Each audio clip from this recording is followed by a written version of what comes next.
So Varalakshmi గారు as a director నేను కొన్ని చెప్తాను సిట్యువేషన్స్, వీటిలో మీరు ఎలా రియాక్ట్ అవుతారో చెప్పండి. ఓకే ఓకే, సెట్కి ఎవరైనా లేట్గా వస్తే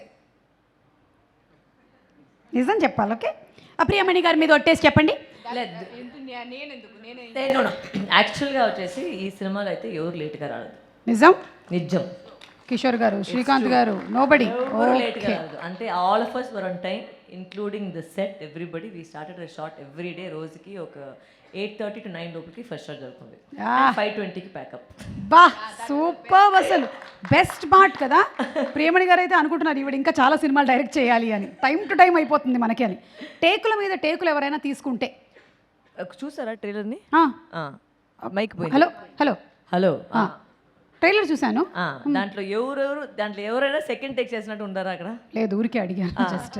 ఆర్టిస్ట్ పెడితే ఎక్కడ second take?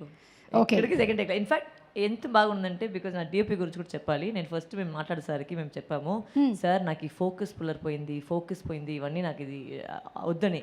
So he bought such a good focus puller. I don't know if is here today. Dilip వచ్చారు అందరికన్నా. Dilip, we had a focus puller. He made sure that all of them were taken in the first take without any focus issues, no technical glitches, and the actors performed beautifully well on the first take. Amazing అండి, amazing. ఇది ఇప్పటి వరకు ఎవరు మాట్లాడినటువంటి ఒక విషయాన్ని మీరు కరెక్ట్గా చెప్పారు. చాలా సినిమాల బడ్జెట్లు పోయేది కూడా ఫోకస్ పుల్లర్తో.